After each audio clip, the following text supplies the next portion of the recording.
Hey, so all boilers have a return line, and this line right here, this pipe, is the return line that feeds the condensate or the condensed steam back to the boiler. So this is where we fill from. This valve got replaced. This is the valve that failed. That's called the red hat valve because there's a red hat on the top. All that does is turn on and let water into the boiler once the boiler senses it's low on water. This is a pressure regulator. We also added that the last time we were here. That regulates the pressure down to 5 psi so that we're not blasting city water pressure into that boiler when it goes in. That's going to maintain to make sure it doesn't flood the building again.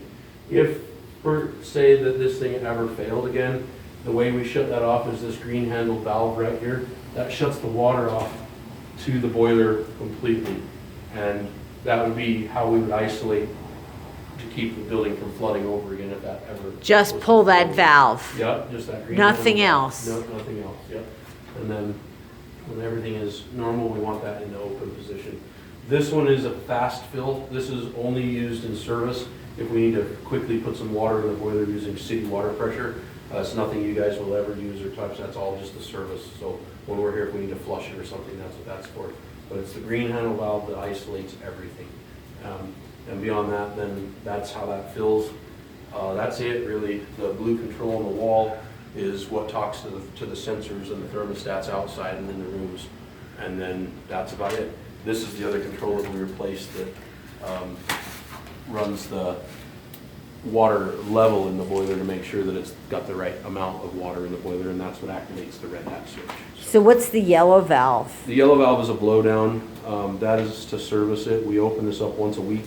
We'll go ahead and open it now. That actually lets water out of the boiler and the gunk down the drain, which should be done about once a week regularly. So John is doing that right now, I Correct. assume. And he and I talked about that. He said he was coming down pretty much Sunday mornings.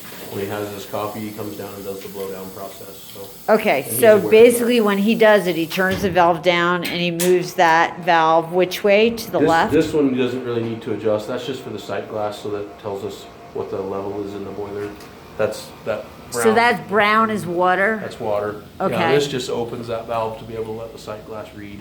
But they tend to drip, so we leave them closed typically. Close to the right, but if you want to see better, you turn it Correct. to the left We really- temporarily. It's just for informational purposes. Okay, and John does this Correct. every Sunday, and it's just, you wait till all the water goes out, and He then, just does it for about 5 minutes and then that's it. No, all the Every water's not Sunday. gonna go out. It's just enough to bleed out any gunk that collects back from the pipes from coming back. okay. Because it does get a little bit of dirt in it, so. And that's really it. There's really not much more else to know about it. So. Okay, so we'll just do a drawing. Yep. So if someone comes in an emergency, Uh-huh. it doesn't take much thought and they can shut it off. Yep, Beautiful, thank you. I'm doing that right now.